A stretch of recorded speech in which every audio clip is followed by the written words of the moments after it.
Muchas gracias por esta oportunidad, este privilegio que nos das de poder estar aquí reunidos. Te pido, Señor, que en esta tarde tú nos dirijas y que podamos, a la luz de tu bendita palabra, Señor, aprender cosas. Abre nuestros ojos para que veamos las maravillas de tu ley. Y gracias te damos porque tú eres nuestro Maestro, que nos guías y nos diriges a la verdad. Queremos en esta tarde aprender de ti, Señor. Quita todo obstáculo, cualquier impedimento, de la índole que sea, y que en esta tarde haya libertad para exponer tu palabra y para aprender de la misma.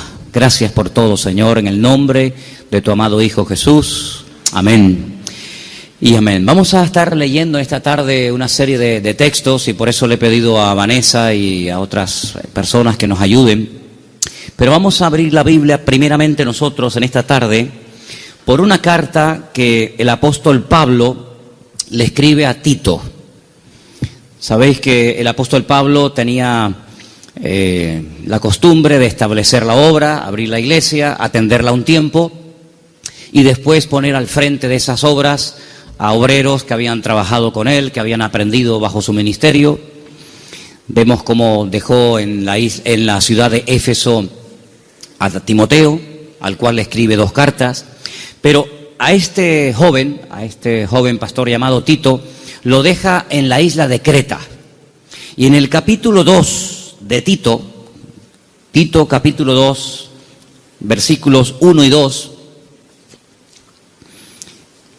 leemos algo muy interesante. Pablo está hablando acerca de las características que tienen que tener los ancianos en las iglesias, también las mujeres mayores, los jóvenes, los que sirven a otras personas.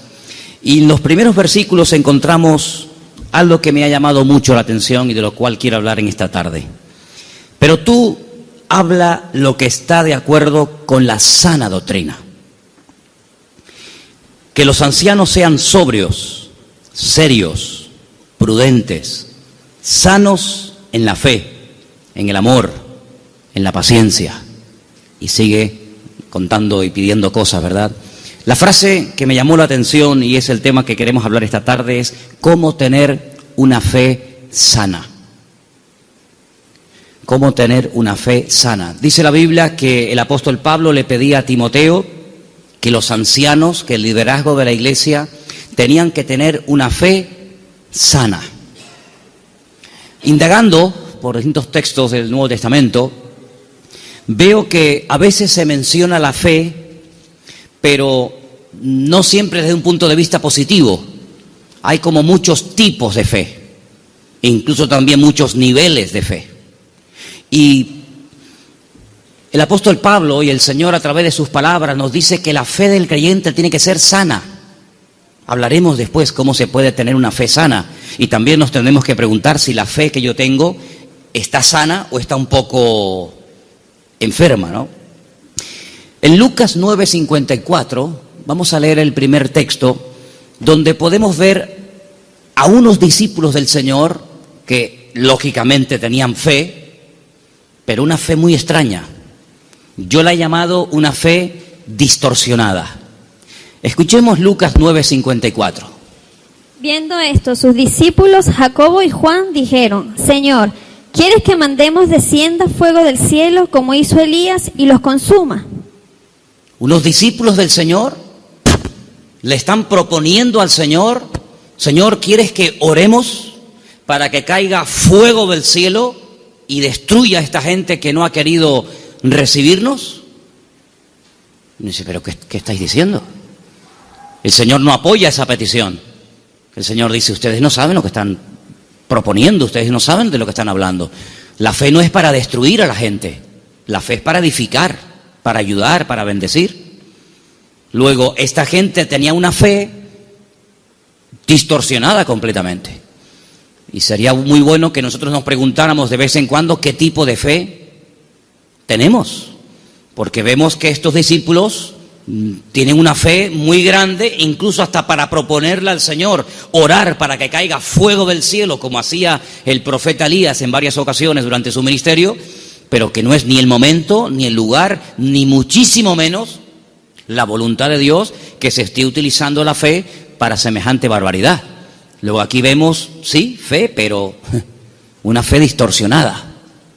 Hay un texto en 2 de Timoteo 1:5 que menciona otro tipo de fe, y es un texto en el que el apóstol Pablo reconoce que la fe de Timoteo no es como la que él va a mencionar a continuación.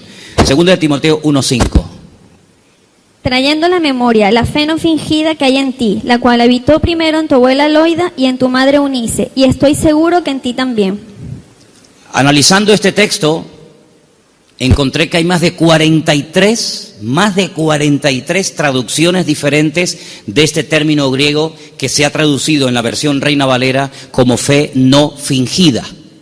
Pero hay otras Biblias que en vez de poner fe no fingida, dicen fe verdadera, sincera, fe sin mezclas, fe sin hipocresía, fe nacida del corazón, fe sin disimulo, sin engaño. Incluso hay una versión alemana que dice fe sin máscara. Es un término que se emplea en 6 ocasiones diferentes en el Nuevo Testamento, y hay un versículo en Romanos que dice que el amor tiene que ser sin fingimiento. Exactamente igual que la palabra que emplea Pablo a la hora de referirse a la fe. Entonces hay una fe fingida. Parece que tiene, pero a la hora de la verdad eso no se puede considerar una fe auténtica. Entonces estamos viendo cómo la Biblia menciona y habla de personas que en un momento determinado pueden tener fe, pero no es la fe sana de la cual queremos hablar en esta noche y cómo conseguirla. Entonces hemos visto una fe distorsionada, una fe fingida, que no era el caso de Timoteo. Tenemos también en Santiago 2:26 una fe que no sirve para nada. Lo dice literalmente el texto. Vamos a prestar atención. Santiago 2, versículo 26. Porque como el cuerpo sin espíritu está muerto, así también la fe sin obras está muerta. Fe sin obras. Hay fe, pero no hay obras, luego está muerta. No sirve para nada. Entonces hay gente que puede tener una fe aparentemente muy grande, pero no hay obras. Esa fe no produce nada. Por lo tanto, dice Santiago, es una fe muerta. Y lo muerto, pues ya me contarás para qué sirve. Absolutamente para nada. Ya hay 3 tipos de fe: distorsionada, una fe fingida, una fe muerta, y hay una fe que quisiera contar un poquito de quién se trata. ¿Os acordáis del joven rico? Un chico que dice que había guardado todos los mandamientos de la ley, era muy escrupuloso, moralmente impecable, pero él notaba que le faltaba algo. Y le pregunta al Señor: Señor, ¿qué tengo que hacer para heredar la vida eterna? Y el Señor le propone un estilo de vida diferente, le habla de que tiene que romper con ese espíritu de materialismo que lo domina, le habla de que tiene que guardar los mandamientos, y él dice: yo todo esto lo he guardado. Luego vemos que muchos escribas y fariseos, incluido en el joven rico, eran personas de fe, pero era una fe religiosa, mecánica, Hay que orar, oramos. Hay que leer, leemos. Hay que ayunar, ayunamos. Hay que congregarse, me congrego. Pero el Señor no quiere que actuemos como si fuéramos máquinas, hermanos. Que no seamos como robots, que hacen las cosas, pero sin sentimiento, sin pasión, sin ganas, sin deseo. Las hacen, pero no hay vida en lo que hacen. Digamos que es una fe religiosa. Sin embargo, volvemos al texto de Tito capítulo 2, donde el apóstol Pablo dice que los creyentes tienen que tener una fe sana. Quédense con eso, una fe sana, que no está enferma, que no está distorsionada. No es una fe que llegamos incluso a tener fe en la fe, valga la redundancia. Conocen la película de la lámpara de Aladino, ¿no? Esa lamparita que la frotan, sale un genio, y el objetivo del genio es cumplir los deseos de aquel que tuvo la suerte de encontrar la lámpara de Aladino. La fe no es la lámpara de Aladino. No tenemos que tener fe en nuestra fe. Dice el Señor: tened fe en Dios. ¿Cuántos dicen amén?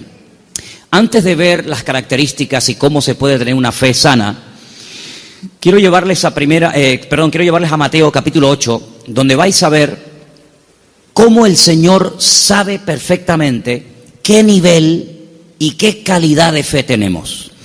En Mateo capítulo 8, a partir del versículo 5, se relata la historia de una visita de Jesús a un pueblo llamado Cafarnaún, que significa el pueblo de Naún. Y en el versículo 5 dice que Jesús entró en Capernaum y vino a él un centurión. Luego no es un judío, es un gentil. Y este centurión, que era una especie de capitán, viene rogándole y le dice: Señor, mi criado está postrado en cama, paralítico, gravemente atormentado. No es un hombre insensible, no es un hombre arrogante como la mayoría de los romanos de la época. Es un hombre que viene pidiendo ayuda. Y viene pidiendo ayuda a un judío. Luego aquí hay un acto de humildad muy grande. Y le dijo el Señor: yo iré y le sanaré. Versículo 8. Respondiendo el centurión le dijo: Señor, no soy digno de que entre bajo mi techo. Solamente di solamente la palabra y mi criado sanará. Esto es tremendo. Porque también yo soy hombre bajo autoridad y tengo bajo mis órdenes soldados. Y le digo a este: ve, y va. Y le digo a otro: ven, y viene. Y a mi siervo: haz esto, y lo hace. Al oírlo Jesús se maravilló y dijo a los que le seguían: de cierto os digo que ni aún en Israel he hallado tanta fe. No he encontrado a nadie en el país que tenga tanta fe como este hombre. ¿Qué fue lo que le llamó la atención al Señor Jesucristo de este hombre? Primero, la humildad con la que vino a pedir. No vino exigiendo. No vino: oye, que soy un centurión romano y me tienes que obedecer. Sino vino con humildad. Vino, dice, que rogándole. Y no vino pidiendo algo para él, sino para otra persona. Luego aquí hay una compasión. Aquí hay un amor por alguien que está sufriendo, que no es precisamente él, sino es su criado. Luego hay una cosa muy interesante en la conversación. El Señor está dispuesto a ir a la casa de un gentil. El Señor está dispuesto a ir a la casa de este hombre. Sin embargo, este hombre dice: Señor, sinceramente yo no soy digno de tenerte bajo mi techo. Pero podemos solucionarlo de otra manera. Di solamente la palabra, da solamente la orden de que mi criado sea sanado, y no hace falta ni que te desplaces, no hace falta ni que vengas. Fíjate que el hombre le pone un ejemplo al Señor. Le dice: mira, yo soy un hombre de autoridad. Yo le digo a un soldado que venga y viene, lo digo a otro que vaya o haga esto y lo hace. Por lo tanto, lo que este hombre está diciendo es: yo reconozco tu autoridad. Yo reconozco que cuando tú ordenas algo en el mundo espiritual, se cumple. Por lo tanto, como hago yo en lo natural, hazlo tú en lo espiritual. Da la orden y automáticamente mi criado sanará. Él unió el poder de la palabra, la autoridad de la palabra del Señor, con una fe bien puesta y bien depositada con humildad en el Señor. Y claro, automáticamente recibió la respuesta. Entonces el Señor dice que en todo Israel no había encontrado a nadie que tuviera tanta fe, una fe tan grande, tan firme, tan madura como la de este hombre. Luego, por la forma como habló, por la forma como pidió y se comportó, el Señor se dio cuenta de que este hombre no tenía una fe normal y corriente, sino era una fe, amigo, de categoría. Sin embargo, en el mismo Evangelio según San Mateo, un poquito más adelante, en el capítulo 14, ahora las cosas cambian. Porque en el capítulo 14, a partir del versículo 22, dice la palabra del Señor lo siguiente: Jesús enseguida hizo a sus discípulos entrar en la barca e ir delante de él a la otra tierra, a la otra ribera, entre tanto que él despedía a la multitud. Despedida la multitud, subió al monte a orar aparte, y cuando llegó la noche estaba allí solo. Y ya la barca estaba en medio del mar, azotada por las olas, porque el viento era contrario. Más a la cuarta vigilia de la noche, como a las 3:30 de la madrugada, Jesús vino a ellos andando sobre el mar. Los discípulos, viéndole andar sobre el mar, se turbaron diciendo: ¡un fantasma! Y dieron voces de miedo. Pero enseguida Jesús les habló diciendo: tened ánimo, yo soy, no temáis. Entonces Pedro le respondió y le dijo: Señor, si tú eres, manda que yo vaya a ti sobre las aguas. Vamos a ver. Jesús le dijo: ven, simplemente eso, ven. Él, descendiendo de la barca, andaba sobre las aguas para ir a Jesús. Pero, ay amigos, los peros. Al ver el fuerte viento tuvo miedo y, comenzando a hundirse, dio voces diciendo: Señor, sálvame. Al momento Jesús, extendiendo la mano, asió de él y le dijo: hombre de poca fe. poca fe. Capítulo 8 le dice al centurión, grande, grande es tu fe. Queda maravillado, queda impactado el Señor al ver el nivel de fe que tenía aquel hombre. Sin embargo, a este le dice, hombre de poca fe. Hay otro pasaje muy interesante en los evangelios, ustedes lo conocen perfectamente, donde Jesús está predicando en una casa. Dice la Biblia que fuera hay unos amigos de un paralítico que no pueden entrar. Conocen la historia, ¿verdad? Dice que se suben al techo, no se desaniman, no dicen, bueno, vengamos otro día, tal vez otro día ya no está. Nada los detiene, nada los frena. Descienden al paralítico, entre ellos, y dice la Biblia literalmente, al ver Jesús la fe de ellos. No habla de la fe del paralítico. Al ver Jesús la fe de ellos, le dijo al paralítico, y todos conocemos el resto de la historia. Luego, tal vez nosotros no podemos ver la fe, ni siquiera la nuestra, pero el Señor sabe perfectamente qué nivel de fe tenemos.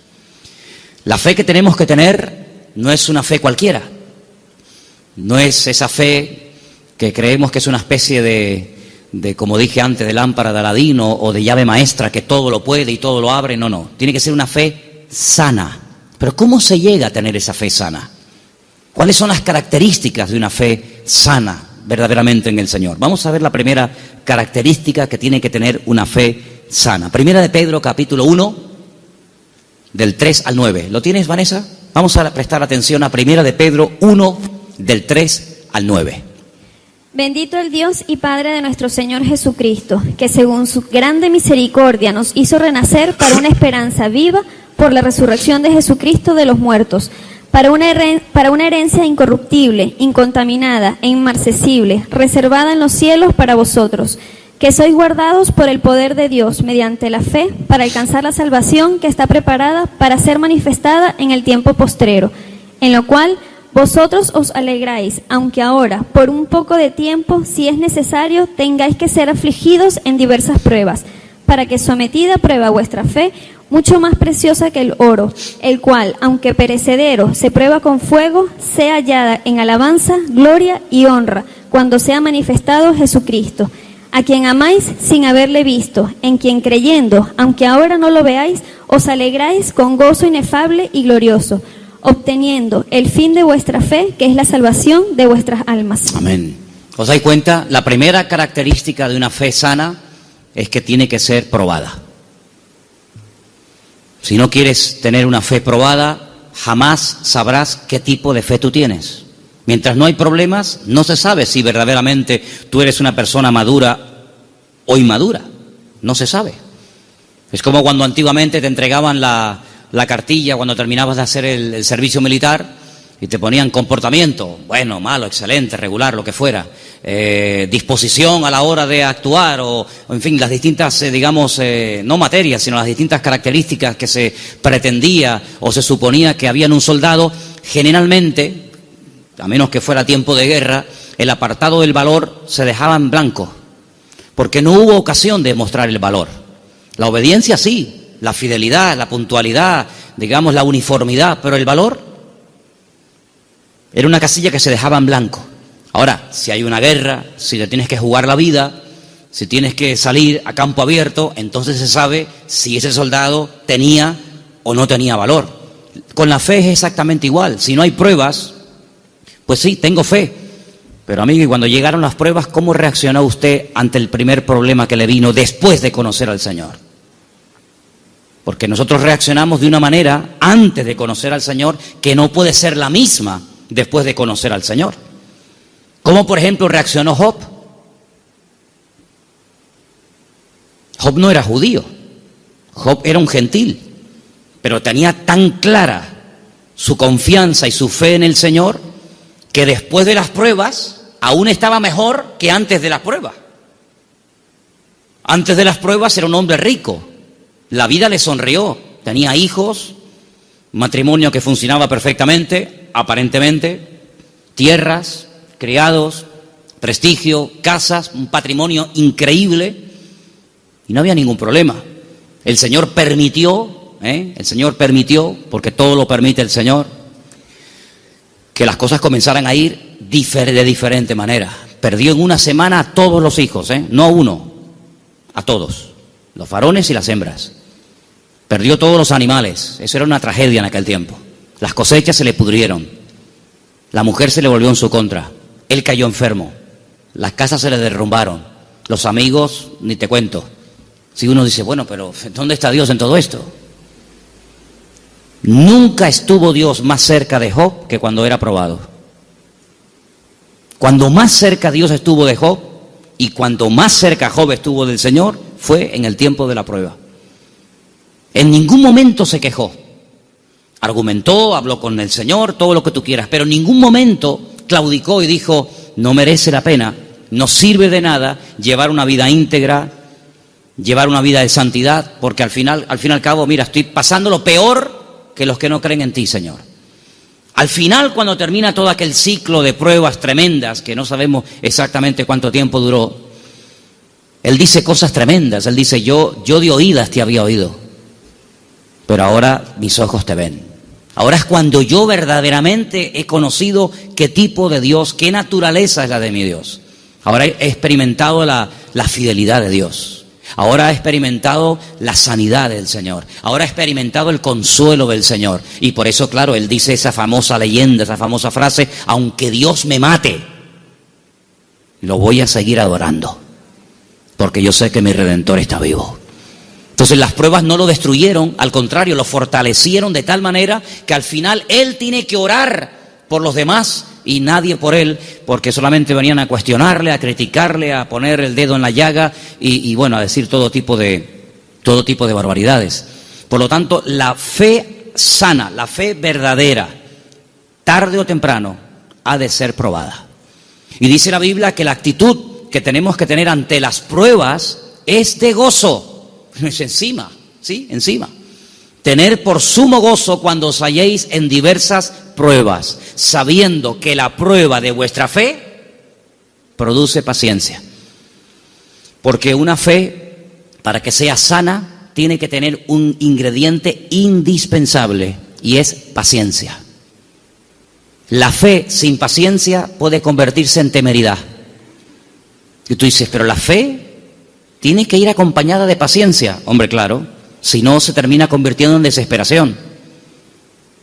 No entiendo nada. Oro, pido con fe y no recibo. ¿Pero cómo es esto?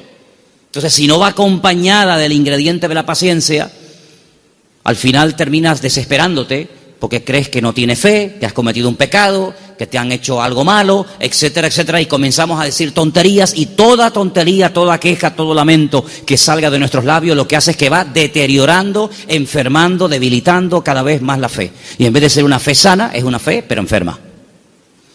Entonces, vemos que la característica de una fe sana es que ha sido probada por el fuego. Es interesante notar que hay un momento en el que el Señor le dice a Pedro, Pedro, Satanás ha venido para pedirme permiso porque os quiere zarandear como al trigo. Eso es una revelación de parte del Señor, porque en ningún momento encontramos en los evangelios a Satanás hablando con Cristo pidiéndole semejante cosa. Eso es una revelación que el Señor contó.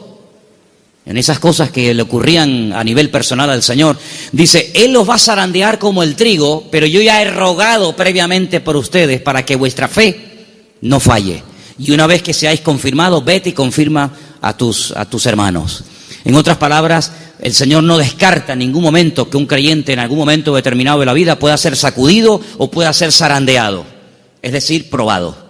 Y entonces ahí esa fe se puede demostrar y comprobar si verdaderamente la fe que usted tiene es una fe a prueba de bombas, pues una fe que le dura hasta la primera prueba. En la parábola del sembrador, dice la Biblia que hay semillas que brotaron muy rápido. Pero dice, cuando salió el sol quemó la semilla y no dio fruto.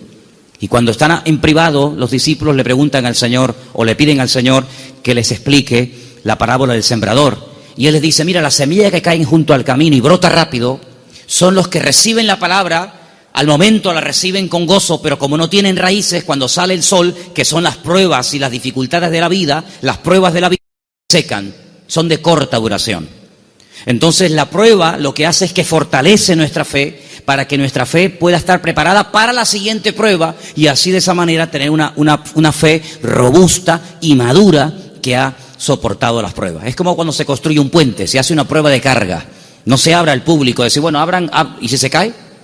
Hay que hacer una prueba de carga. Ponen el puente todo lleno de camiones cargados a tope y los dejan ahí un tiempo para que si el puente resista, pues si el puente resiste la prueba, pues entonces se puede abrir el tráfico al público. Exactamente igual. Nuestra fe tiene que ser probada y tiene que ser probada donde necesita ser probada.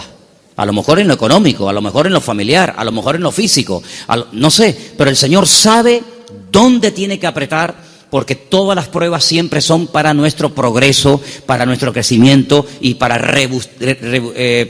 fortalecer nuestra fe. ¿Cuántos dicen amén?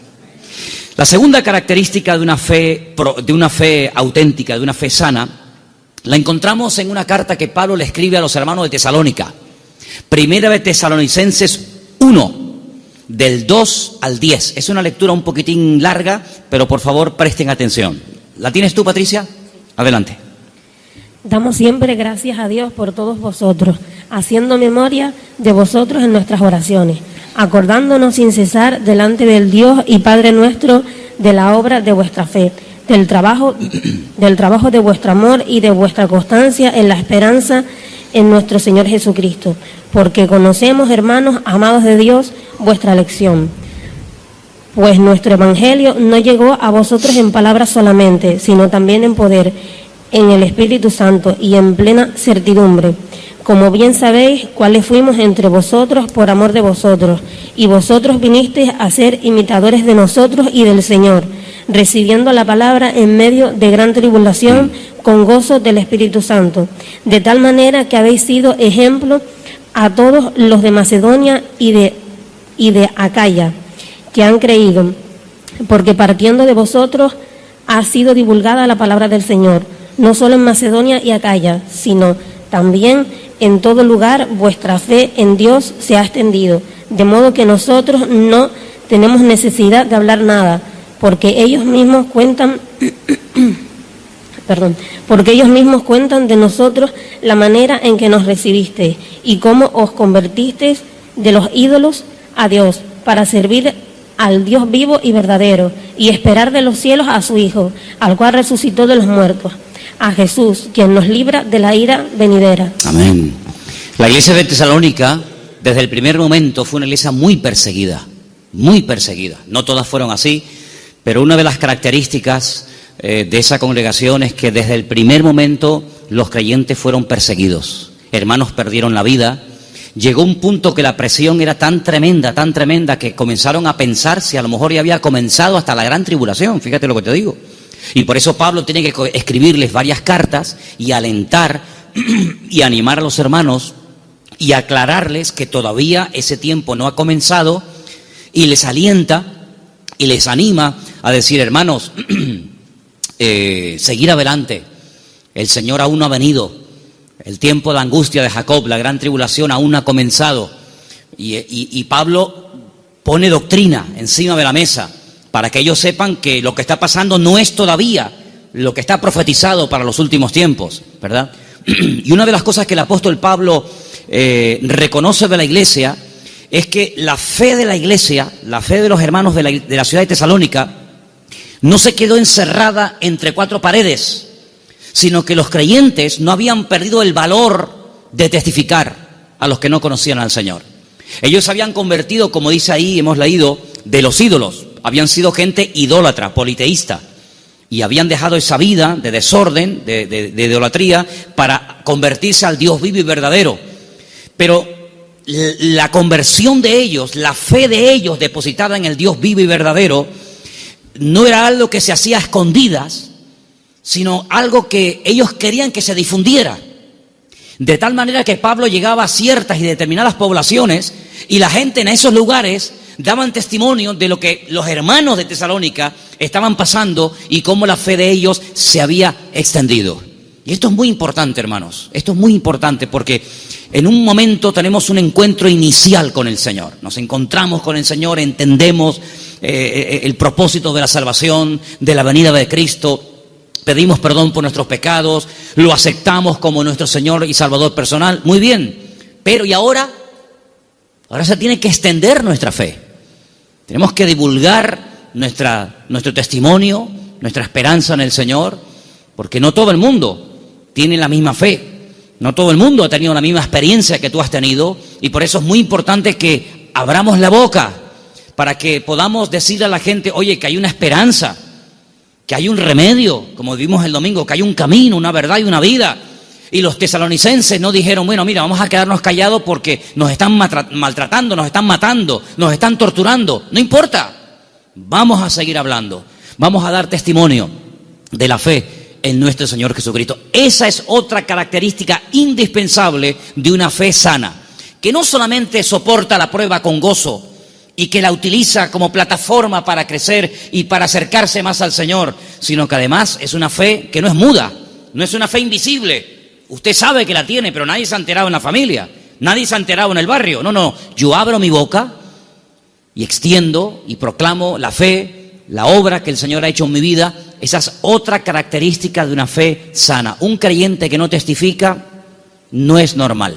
No es creyente que un creyente que tiene el gozo del Señor y que ha pasado de muerte a vida, pasen los días, las semanas y se le pase la vida y no comparta su fe y su testimonio con nadie. Eso no es una fe sana, es una fe enferma.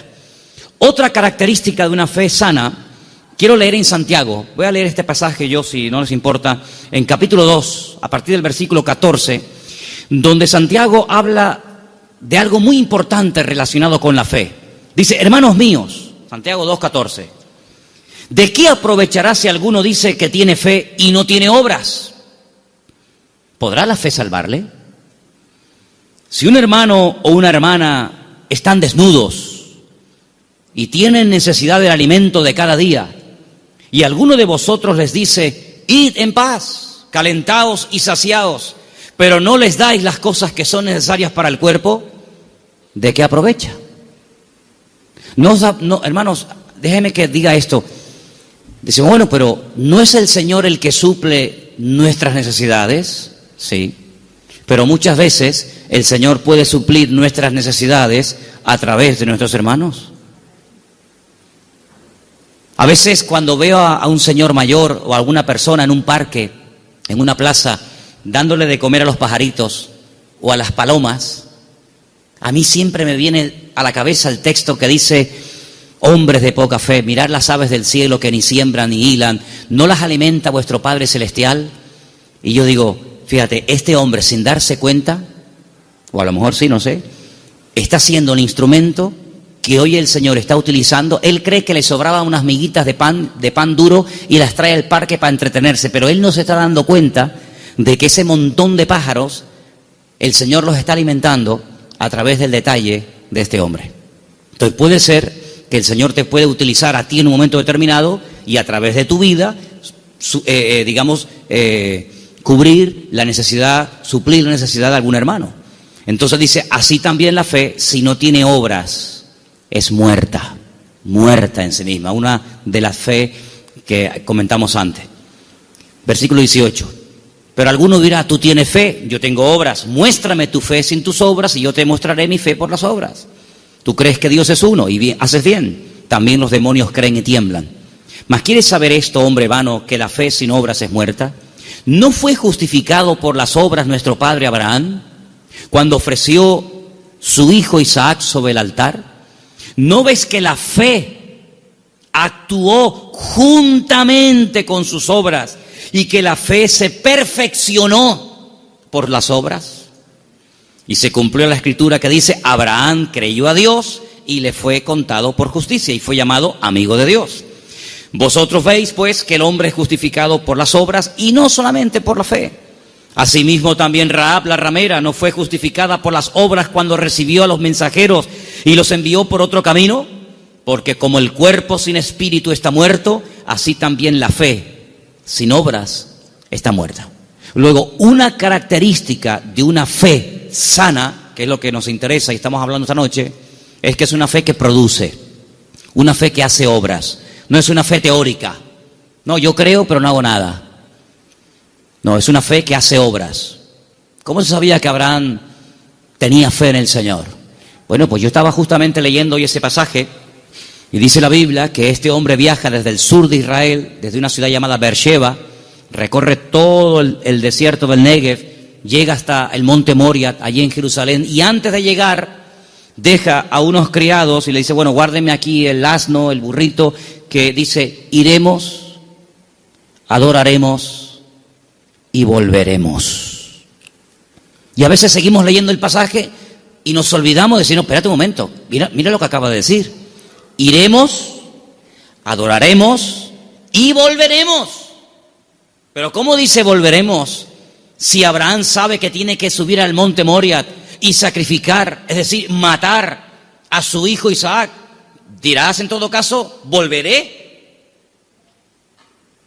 La Biblia dice que Abraham tenía tanta fe en el Señor que creía que si mataba a su hijo Isaac, el Señor se lo podía resucitar y volverlo a tener con él. Y en cierto sentido, eso fue lo que pasó. No lo mató, sabemos el resto de la historia, pero él en su corazón lo había sacrificado antes de subir al monte Moria. ¿Se da cuenta? Pero la fe de Abraham no quedaba simplemente en un acto de obediencia, sino que iba mucho más allá. Bueno, yo lo mato, yo lo sacrifico porque al fin y al cabo es lo que Dios, mi Señor, me ha pedido. Pero creo que Él me lo puede dar de entre los muertos. Y es que nunca nadie había resucitado, hermanos. Él no puede decir, no, es que ya resucitó fulanito de tal. No había resucitado nadie. ¿Cómo sabía Abraham que el Señor podía resucitar muertos? Porque Abraham conocía a Dios. Y la fe auténtica, la fe sana, no es una fe ciega, no es una fe irracional, es una fe basada en hechos, en realidades. ¿Y qué mejor realidad que conocer a Dios y conocer su palabra? Yo dije en una ocasión que hubo un momento en nuestra vida en los que creímos en un Dios que prácticamente no conocíamos. Cuando nosotros la primera vez aceptamos al Señor, ¿qué sabíamos del Señor? Pues muy poca cosa. No conocemos hoy nosotros al Señor mejor que hace años atrás cuando lo conocimos o lo recibimos en nuestro corazón, ¿sí o no? Por supuesto que sí. En aquel momento fue un acto de fe. Yo necesité fe, créame, yo particularmente, yo no sé usted, pero yo necesité mucha fe porque yo no creía en Dios. No creía en Dios, sencillamente. Para mí no existía. Y yo necesité que Dios me diera fe para poder creer en Él. Pero créame, hermanos, y lo digo con toda sinceridad, yo hoy en día no necesito fe para creer en Dios. Yo es que sé que Dios existe. La fe se necesita para creer en lo que usted tal vez no ve o no ha recibido y tiene fe de poder recibirlo. Pero yo no necesito fe para creer en mi Padre. Yo no necesito hoy por hoy fe para creer si este libro es o no es la palabra de Dios. Es que yo sé que es la palabra de Dios. Por lo tanto, la fe tiene que ir en aumento, tiene que ir creciendo, tiene que ir madurando. Y por eso, amados hermanos, hay momentos en los que en la vida de ciertos y determinados personajes, los milagros tenían que verse muy asiduamente, un poco como para sacudirlos y para provocar la fe en ellos. Pero hay un momento en nuestra vida en los que prácticamente ya no necesitamos tantos milagros cada día, porque el hecho de que el Señor sea mi Señor, ya para mí eso es más que suficiente, y sé que todo lo demás vendrá por añadidura. ¿Cuántos dicen amén? Hay gente que continuamente le pone pruebas al Señor. Señor, ¿será tu voluntad esto? Señor, ¿será tu voluntad lo otro? Señor, voy por aquí, Señor, voy por allá. Bueno, pues si constantemente le tienes que estar poniendo pruebas a tu Dios, es porque no lo conoces mucho. Porque si tú sabes que a tu marido no le gustan las lentejas, no sé si hay alguno marido, perdón si alguien se sienta aludido, pero si tú sabes que a tu marido no le gustan las lentejas, no dices, se las voy a poner a ver si le gustan o no le gustan. Ya te ha dicho de todas las formas que no le pongas lentejas que no le gustan. Por lo tanto, como ya lo sé, no se las pongo. Pero yo sé que lo que le gusta es el potaje de berros. Entonces, en la medida en la que tú conoces a tu marido, a tu esposa o a tu hijo, a quien sea, tú te comportas de una forma diferente con él o con ella, ¿sí o no? En la medida en que tú conoces a Dios, yo no tengo que decirle a Dios, Señor, ¿se puede hacer esto o no se puede hacer? Voy a poner un papelito con un sí y con un no. ¿Soplo? Y el que se quede en la mesa, no hace falta jugar a eso, porque yo ya conozco a mi Dios y yo sé lo que le gusta y lo que no le gusta. Leía en el día de ayer algo tremendamente interesante, dice Pablo, es que la ley no fue dada para el justo. La ley fue dada para el homicida, la ley fue dada para el que no conocía a Dios y tienes que decirle todo, le tienes que contar todo. Pero José nunca leyó la Biblia y José era capaz de decir, eso no lo puedo hacer, porque si yo hago eso, yo peco contra mi Dios. ¿Os acordáis? Cuando es tentado con la mujer de Potifar, él podía haber dicho, bueno, ¿dónde está escrito que esto es pecado? No estaba escrito por ninguna parte, pero es que él conocía a Dios. Y cuando una persona conoce a Dios, aunque no tenga mucho conocimiento de la Biblia, conoce más del Dios de la Biblia que de la Biblia del Señor y sabe perfectamente discernir y dice, esto no es de Dios. Esto no es del Señor, porque el que conoce al Señor, dice la Biblia, hay un texto muy bonito que dice, el pueblo que conoce a su Dios se esforzará. Y nosotros, amados, queridos hermanos, no dejamos de pecar por miedo al castigo, sino no pecamos por temor a Dios, por respeto al Señor, que es muy diferente. Amén. Otra característica de una fe madura, tal vez les puede sorprender esta frase, es que no tiene miedo a las aventuras. En Génesis capítulo 12, quiero que vean este pasaje conmigo. Génesis capítulo 12, versículo 1. Hay una palabra aquí muy bonita, que la hemos leído en muchas ocasiones. Dicen que el padre de Abraham era, ¿cómo se llamaba el padre de Abraham? Hola.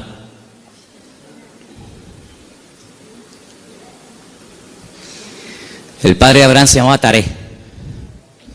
Y cuenta la leyenda que el padre de Abraham, Taré, podía ser una persona muy importante en el ejército de Nimrod. ¿Y quién era Nimrod? Uno de los peores personajes de la historia. Terrible, terrible. El primer hombre poderoso de la tierra. Un tipo de anticristo, para que me entendáis. Un hombre idólatra, un hombre tremendo. Y hay muchas leyendas y muchas historias, no solamente en el pueblo de Israel, sino en el mundo árabe y en otras culturas que hablan mucho de Abraham, porque Abraham es el personaje que le cae bien a todo el mundo. Le cae bien a los árabes, le cae bien a los cristianos, le cae bien a los judíos. Es un personaje que todo el mundo lo quiere. Es el padre de todos. Y hay una leyenda que dicen que un día el padre de Abraham, que era vendedor también de ídolos, se fue y dejó a Abraham al cargo de su tienda de imágenes. Y Abraham rompió todos los ídolos de su padre menos uno. Y cuando el padre viene, le pregunta al hijo, hijo, ¿pero qué has hecho? Me has roto todos los ídolos, todas las imágenes. Y le dice, no, lo que pasa es que vino una señora con un plato de comida para ofrecer una ofrenda a los ídolos. Y como este ídolo, que es el más poderoso que tú tienes, no quería compartir la comida con los demás, los destruyó a todos y se comió la comida a él. Y le dice el padre, pero hijo, ¿qué cuento me estás contando? Si son ídolos de piedra, son incapaces de hacer esto. Y Abraham le dice, pues papá, si tú mismo has reconocido que son ídolos de piedra que no puedan hacer esto, ¿por qué los adoras? Es una leyenda que cuentan los árabes, ¿no? Hablando acerca de la fe de Abraham. Pues este hombre, cuando vivía en aquella tierra, versículo 1, Génesis 12:1, dice, el Señor le había dicho, fíjate el tiempo del verbo, no está llamando el Señor ahí a Abraham, dice, ya le había dicho. Es como, oye, que ya te he dicho, ya te lo dije el otro día, te lo estoy recordando. Ya el Señor le había dicho a Abraham, ¿qué le había dicho? Vete de tu tierra, de tu familia o parentela, de la casa de tu padre, a la tierra que yo te mostraré. Fíjate que el primer verbo está en pasado y el último está en futuro. Ya le había dicho el Señor, a la tierra que yo te mostraré. ¿A dónde voy? No lo sé, yo te lo mostraré, ya te lo diré.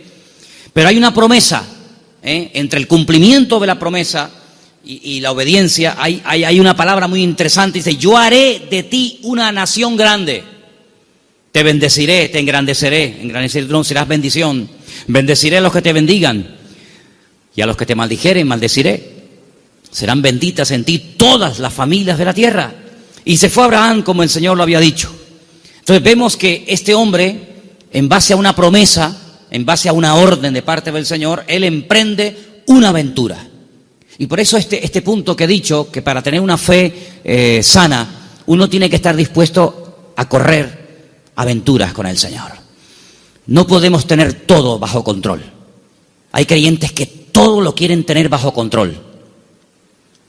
Y eso es totalmente imposible. Quiero tener bajo control las facturas, lo que tengo que pagar, lo que tengo que hacer, lo que tengo que decir. Tengo que tener...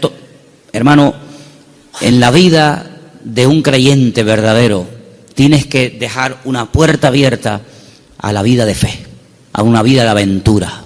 Esto no tiene ni pies ni cabezas, diría un padre a un hijo. Pero hijo, ¿a dónde va? Es que no lo sé, padre. Pero, ¿qué sentido tiene esto? Yo leía hoy una frase en un libro que la tengo por aquí apuntada y me llamó mucho la atención y la quiero compartir con ustedes. Y la frase que leía dice: lo que nosotros llamamos seguridad muchas veces no es más que un freno para una vida de fe. Esto me impactó muchísimo, ¿eh? No, es que hay que tener una seguridad en la vida, tú. Ya, oye, ya no tengo 20 años, ya tengo una edad y uno ya tiene que ir pensando las cosas. Me parece muy bien. Pero cuando vamos a la palabra de Dios, nos encontramos que a veces Dios llama a gente ya con 80 años. Y tú dices, ¿pero dónde va este hombre con 80 años? Pues tú no ves que cuando tú eras joven lo intentaste y fue un fracaso lo que hiciste, que incluso hasta terminaste matando a una persona. Y el Señor llama a un hombre que en el pasado ha fracasado y se ha refugiado como un prófugo en el desierto, cuidando ovejas que no son ni de él. Y ahora tengo que volver atrás. ¿A qué? A hacer la voluntad de Dios. Pero en esta ocasión no como tú la quisiste hacer, en tu yo, en tu ego, sino hacerla en mi nombre. Y lo manda a Moisés, a Egipto, con 80 años. Y Abraham le da unas promesas increíbles con una edad que uno dice, ¿y por qué no le dio estas promesas cuando tenía 18, 20 o 30 años? ¿Por qué esperó tanto el Señor en sorprender y en usar a este hombre? Hermanos, nosotros no somos los que ponemos los tiempos los pone el Señor. Por eso les dije antes que un ingrediente indispensable de una fe sana es la paciencia. Una fe que no va acompañada de paciencia te puede crear problemas a ti personalmente. Porque cuando tú pides y cuando tú oras y no recibes, la Biblia dice que si pedimos y no recibimos, se puede convertir en un tormento al alma, en un tormento al corazón. Y por eso el que tú pidas no significa que inmediatamente tus órdenes se tienen que cumplir. Vuelvo a repetir el ejemplo de antes. La fe no es la lámpara de Aladino. Encomendamos al Señor nuestra vida, nuestras situaciones, confía en Él y Él hará, decía el Salmo 37, ¿os acordáis? Entonces, una fe sana tiene que ser probada, tiene que extenderse, no puede quedar ahí reducida, anclada, encerrada herméticamente en tu vida. Es una fe que produce obras, es una fe que por lo que haces se nota que tiene fe. Hombre, vamos a ver, un hombre que está dispuesto a sacrificar a un hijo, ¿qué más prueba que ello? Cuando le dice el Señor a ese hijo el día de mañana, quédate en Beersheba y siembra en el desierto, y este hombre siembra en el desierto y no cuestiona a Dios diciendo, oye, pero ¿cómo que siembra en el desierto? Esto es un disparate, es una locura. ¿Cómo voy a sembrar la semilla? ¿Cómo voy a sembrar semillas en arena? Y el hombre lo hace y Dios lo prospera, ¿verdad? Vemos en la Biblia que hay momentos en los que Dios le dice a la gente, oye, ¿tú estás dispuesto a ir en contra de la corriente? ¿Tú estás dispuesto a hacer lo que yo te diga, aunque aparentemente sea un disparate? A ese tipo de vida no tenemos que cerrarnos. Yo no digo que tengas que ir por ese camino toda tu vida, pero no descartes la posibilidad de que en un momento Dios te lleve la contraria. ¿Puede el Señor llevarnos la contraria? ¿Puede el Señor sorprendernos a estas alturas? Quiero decirles algo que llevo tiempo queriendo decirlo y siempre se me olvida. Siempre se me olvida. Cuando llego a casa digo, pero si yo vine de Galicia y quería decirles esto y todavía no se lo he dicho. Ahora me acaba de venir a la cabeza y se lo voy a decir. Fui a predicar un día a una iglesia en Galicia. No voy a decir ni el sitio porque sabe Dios a dónde llegan estas predicaciones. Fui a predicar a un lugar y el pastor de esa iglesia, que llevaba ya mucho tiempo al frente de esa congregación, me dice que se va a ir a otra ciudad, a empezar otra iglesia. Digo, muy bien. Y él sigue hablando y me dice, es que esta iglesia en la que yo ya he estado años, yo creo que ya ha dado todo lo que tenía que dar. Hemos hecho evangelismo, hemos hecho retiros, hemos hecho campamentos, hemos hecho vigilias, y yo creo que esta iglesia ya ha dado todo lo que tenía que dar, y voy a comenzar en otra parte. Y cuando yo llegué a casa y comencé a pensar en lo que este hermano me había dicho, es un buen hombre, es un buen pastor, no estoy hablando de un pseudo pastor, estoy hablando de un hombre de Dios. Pues yo dije, Señor, es interesante en la vida, porque en la vida tiene que saber uno hasta dónde tiene que llegar. La Biblia nos enseña que el sueño de Moisés era entrar a la tierra prometida. El Señor dijo, no, hasta aquí llegaste, amigo. Pero no voy a cruzar el Jordán, no, es que soy Moisés, me da igual. Yo si quieres te enseño la tierra, pero aquí se acaba tu vida, amigo. A partir de ahora le pasas el relevo a Josué. Y vemos que Moisés no entró en la tierra prometida. Y tan grave fue lo que hizo, aparentemente delante del Señor fue gravísimo, para no dejarlo entrar, tú imagínate, ¿verdad? Vemos, por ejemplo, a David. ¿Cuál era el sueño de David? El sueño de David era levantar un templo a Dios. Ese era el sueño de David. ¿Se lo había pedido el Señor? No. De hecho, el Señor le dice a través del profeta Natán, le dice, ¿dónde me vais a meter a mí? Si el cielo es mi trono y la tierra es el estrado de mis pies, ¿qué casa me vais a construir a mí? Pero si quieres hacerla. Sin embargo, vemos que el Señor no le permitió. El que verdaderamente tenía ganas de levantar el templo, no lo pudo levantar. Su hijo fue el que lo levantó. Entonces, él entendió que su vida no era, o el sueño de su vida no se iba a cumplir, sino que era su hijo el que iba a levantar el templo. Luego, uno tiene que saber hasta dónde puede llegar. Porque, hermanos, seamos sinceros, si analizamos, por ejemplo, la vida de José, un hombre de fe, un hombre obediente, vemos que sí, él había recibido una revelación cuando era jovencito de lo que sería su vida. Pero si aquellos sueños que él tuvo de pequeño no le ayudaba, en cierto sentido, el faraón a poder cumplirlos, pues se pudriría en la cárcel. Luego, otra persona tuvo que soñar para que sus sueños personales, la revelación de parte del Señor a él, se pudiera hacer realidad.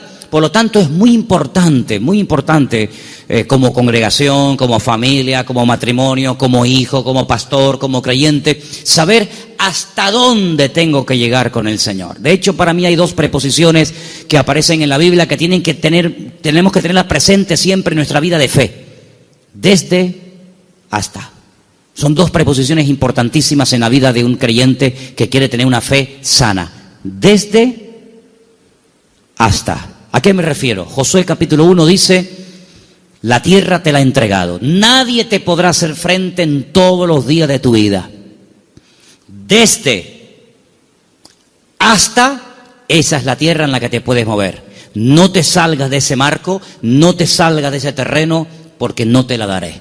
De hecho, ha habido momentos en la historia en los que Israel ha conquistado terreno que tiempo más tarde ha tenido que devolver, porque no entraba dentro del desde hasta, ¿verdad? Cuando en una de las guerras conquistó la famosa península del Sinaí, la península del Sinaí no entraba dentro de las promesas del Señor y la tuvo que devolver, ¿verdad? Y sabemos que la península del Sinaí no pertenece a Israel.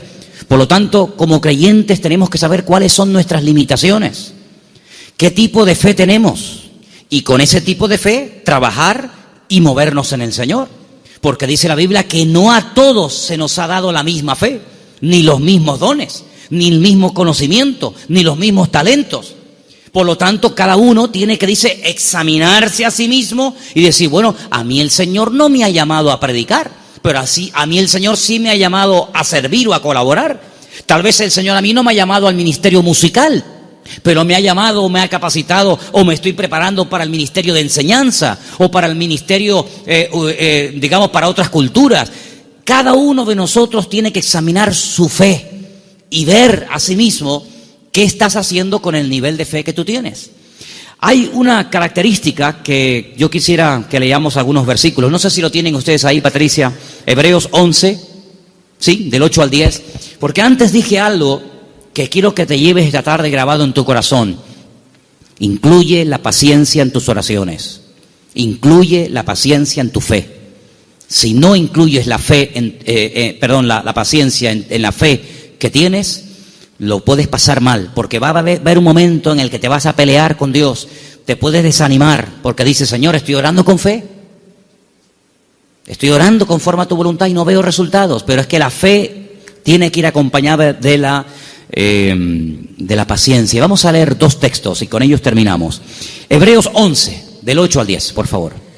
Por la fe, Abraham, siendo llamado, obedeció para salir al lugar que había de recibir como herencia, y salió sin saber a dónde iba. Por la fe, habitó como extranjero en la tierra prometida, como en tierra ajena, morando en tiendas con Isaac y Jacob, coherederos de la misma promesa, porque esperaba la ciudad que tiene fundamentos, cuyo arquitecto y constructor es Dios. Esperaba en esa búsqueda, esperaba la ciudad cuyo arquitecto y fundador es Dios. Ahí el verbo está en un imperfecto progresivo. Es decir, espero, pero no de brazos cruzados, a ver qué pasa. No, espero y me muevo en esa espera. ¿Me explico? Me muevo en fe. Aún no he recibido lo prometido. ¿Estará aquí la ciudad cuyo arquitecto y fundador es Dios? ¿Está aquí? ¿No? Vámonos para allá. Y se iba a otro lugar, acampaba. Yo lo que busco es la ciudad que ha construido mi Dios. Una ciudad firme, estable. Vivo en tiendas de campaña, pero no importa, yo estoy buscando una ciudad que tiene fundamentos. Pasaba un tiempo, aquí no es. Bueno, dice la Biblia, y esto es un misterio tremendo, que dice que la llegó a ver. La llegó a ver y la saludó, como diciendo, algún día yo estaré allí. Yo les dije una vez que a mí me llamó muchísimo la atención, porque esto es algo que dice el Nuevo Testamento. Esto no lo dice el Antiguo Testamento. La Biblia no dice en el Antiguo Testamento en ninguna parte que Abraham buscaba la ciudad cuyo arquitecto y fundador es Dios. Eso no lo dice en ninguna parte. Eso lo dice el Nuevo Testamento en la carta a los Hebreos. Luego hay una transmisión oral, cosas que se contaban de padres a hijos, de generación en generación, que no están escritas en la Biblia, pero que llegaron hasta los tiempos del Señor Jesucristo, y el que escribió la carta a los Hebreos, que puede ser Pablo, Apolos, Lucas o quien fuera, él, inspirado por el Espíritu Santo, dice en la carta, si fuera mentira, Dios no le hubiera permitido que lo escribiera, que Abraham lo que en el fondo buscaba no era agua en el desierto. Lo que él buscaba era una ciudad cuyo arquitecto y fundador es Dios. Y tú dices, ¿qué ciudad es esa? ¿Qué ciudad es? ¿Una ciudad que ha hecho Dios? Bueno, yo solamente conozco una. ¿Cuál es? Pues la Nueva Jerusalén, ¿sí o no? No hay otra. Bueno, pues cuando hemos ido muchas veces a Israel, en el famoso Museo del Templo, pues resulta que al principio ustedes saben que hay unas habitaciones que te van explicando la historia de la Biblia con unos cuadros gigantes, unos cuadros enormes. No dejan sacar fotografías, no dejan hacer películas, pero bueno, yo lo tengo aquí grabado en mi cabeza. Y hay un cuadro enorme que yo me quedé mirando, digo, esto es increíble, Se ve.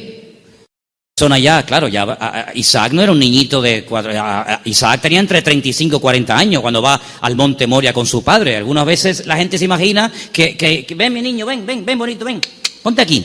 No, Isaac era un hombre ya hecho y derecho. Y lo pone sobre el altar y se ve el altar de piedras con Isaac amarrado de pies y de manos. En el fondo se ve unas zarzas con un carnero allí enroscado. Se ve a Abraham con el puñal en alto, pero él está mirando al cielo, y es a lo que voy, y se ve en el cielo el templo de Jerusalén, todo como si fuera de oro, se ve el templo, y Abraham mirando el templo de Jerusalén. Por eso los judíos dicen que lo que Abraham vio en el monte Moriah fue el futuro templo de Jerusalén, y ese es el monte donde se construyó el templo de Jerusalén. Y yo, cuando miraba aquello, digo, pero si los judíos no leen el Nuevo Testamento, si los judíos tienen prohibido leer el Nuevo Testamento, ¿cómo saben ellos que Abraham allí en aquel sitio, según la versión judía, él vio el templo de Jerusalén, y yo en el Nuevo Testamento veo que Abraham lo que vio fue la Nueva Jerusalén? Bueno, algo se tuvo que transmitir a lo largo de la historia, de boca en boca, ¿verdad?, de generación en generación, que llegó hasta los tiempos de la carta de los Hebreos, donde vemos que Abraham vio algo. Y dice que la vio. Entonces, amados hermanos, el nivel de fe de Abraham era algo tan espectacular que ¿cómo va a tener el temor de sacrificar a un hijo cuando sabe que Dios se lo puede resucitar? ¿Cómo va a tener él temor de dejar la herencia de su padre y quedar totalmente desheredado a la hora de salir del hogar, cuando él sabe perfectamente lo que Dios le está prometiendo? La fe no tiene lugar a la duda. La fe es certeza, la fe es convicción. Ahora, si yo tengo un buen trabajo, pongamos un ejemplo sencillo de entender. Si yo tengo un buen trabajo, gano bien, estoy contratado fijo, tengo mis pagas, ya tengo una antigüedad, etcétera, etcétera, me va bien, me encuentro a gusto, y de repente me ofrecen otro trabajo, una de dos. O el que me ofrecen tiene que ser 1000 veces mejor que el que tengo, o no tiene ningún sentido que yo deje este buen trabajo por un trabajo que en el fondo no sé si me van a pagar, si no me van a pagar, si tienen solvencia, si no tienen solvencia, si estos van serios, si estos van broma. ¿Tú sabes lo que significó dejar todo? Papá, que me voy. ¿Pero te vas a dónde? No sé. ¿Y por qué? Es que Dios me llamó. ¿Pero qué Dios te llamó? Era una aventura, era un disparate. Pero un disparate para el hombre que tiene una fe enferma. Un disparate para el hombre que se pone encima de una mesa y empieza a sacar cálculos y saca la calculadora y dice, esto es un disparate, esto no va a funcionar bien, esto no tiene ni pies ni cabeza. Para el hombre natural, dice la Biblia, que las cosas de Dios son un disparate, son locura. Pero para el hombre que tiene el Espíritu de Dios, dice que la fe te permite, hay distintos niveles, ¿verdad? Hay un momento en el que la fe, si crece, si madura, si se extiende, una fe probada, etcétera, te permite ver por la fe y llamar las cosas que no son como si ya fuesen. Tú imagínate que yo mañana llego aquí y les digo, hermano, a partir de ahora me llamo Daniel, ya no me llamo Manolo. Sería un choque, ¿no? Sería un impacto. Bueno, pues eso fue lo que tuvo que hacer Abraham.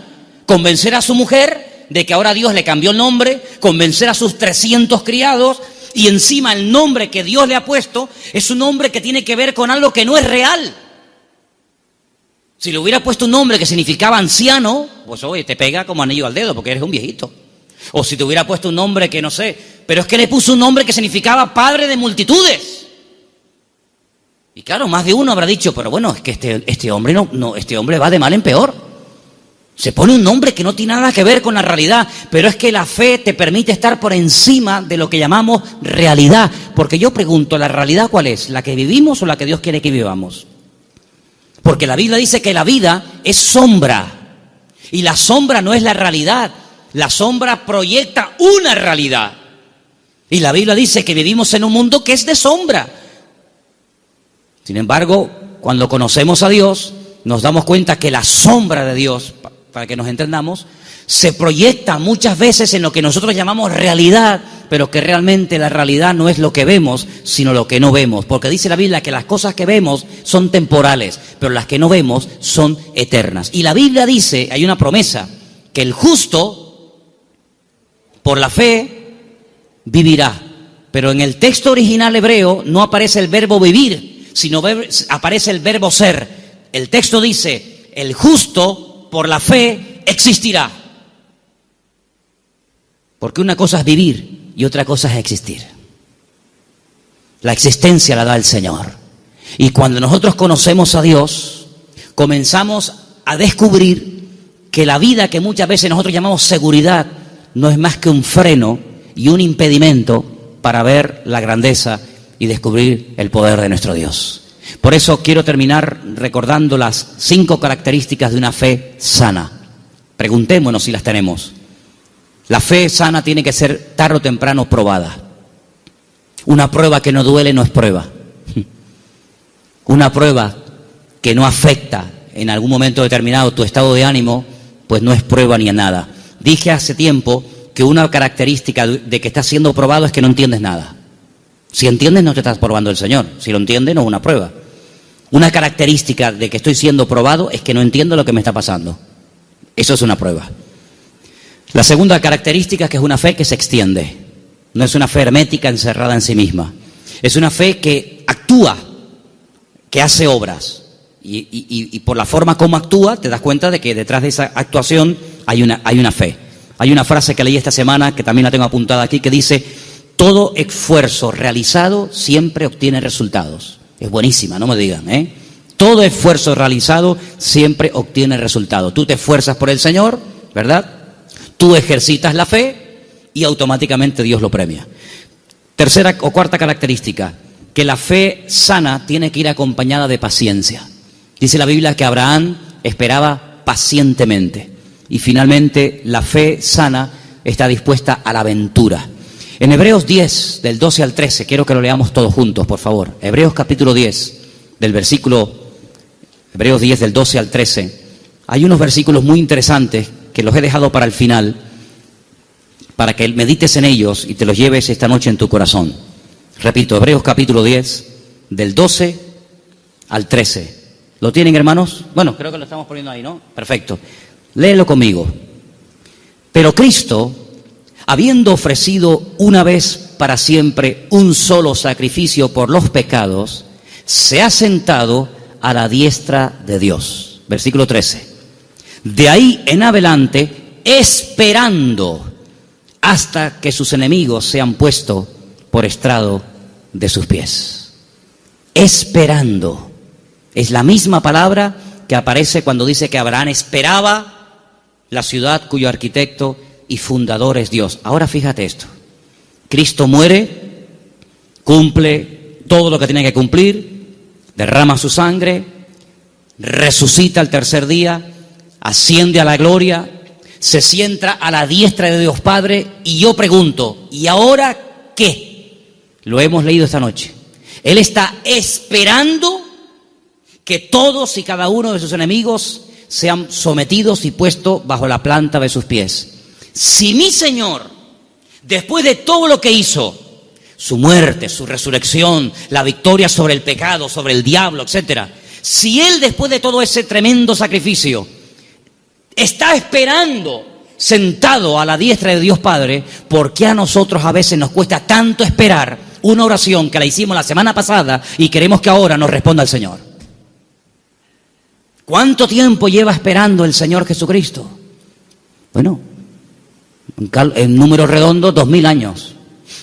Porque aún hay enemigos que no están sometidos. Dice que el último, un día si quieren podemos hacer la lista de los enemigos que tienen que ser dominados y controlados y sometidos a la planta de los pies del Señor. Dice que el último, después de haber superado todo, el último enemigo que será superado y vencido para siempre será la muerte. De momento la muerte no ha sido vencida en el sentido de que todavía los seres humanos siguen muriendo, incluidos los cristianos. Y dice la Biblia que algún día la muerte no existirá más. Llegará un momento en el que la muerte, llegó tu muerte, hasta aquí llegaste, amiga. Por lo tanto, si el Señor está esperando, imitemos al Señor. Él ora, Él intercede. Hay oraciones que el Señor Jesucristo le hizo al Padre cuando subió a la diestra, y una de ellas fue: Padre, envíales el Consolador. No dijo Él: yo rogaré al Padre para que os envíe otro Consolador, para que esté con vosotros para siempre. ¿Lo habéis leído, sí o no? Esa oración fue contestada en pocos días. Asciende, el Señor Jesucristo le pide al Padre que envíe el Espíritu Santo a los que quedaron en la tierra, lo envía. Pero hay otras muchas cosas que aún todavía el Señor está esperando que se solucionen, que se venzan, y después vendrá el Señor. Por lo tanto, vemos que la fe tiene que aprender a esperar. No solamente tiene que tener la confianza y la perseverancia, sino que una fe sana es una fe que sabe esperar. Pero no es una espera en vano, no es una espera inútil. Es una espera que merece la pena, porque merece la pena esperar en el Señor. ¿Cuántos dicen amén? Cierra tus ojos en esta noche y pidámosle al Señor: si mi fe está distorsionada, si mi fe está muerta, si mi fe no produce, si mi fe está estancada, Señor, sáname la fe. Que mi fe no sea una fe enferma, sino una fe viva, una fe robusta, madura. En otras palabras, una fe sana, aleluya. Que sea una bendición para mi vida y para los que me rodean. Una fe contagiosa, una fe que trae ánimo, una fe que trae fortaleza al espíritu. Una fe que me ayuda a superar los traumas, los problemas, las tristezas, las amarguras, las pérdidas. Una fe que me ayuda a llamar las cosas que no son como si ya las estuviera teniendo ahora mismo y disfrutando de ellas. Llama las cosas que no son como si ya fuesen. Di, Señor, gracias porque la bendición ya la tengo conmigo. Gracias, Señor, porque el gozo, la paz, la sanidad, ese trabajo, ese hijo, esa situación la veo resuelta. Pero la fe tiene que aprender a esperar. Como tú estás esperando a la diestra del Padre, yo quiero esperar pacientemente, esperé en el Señor.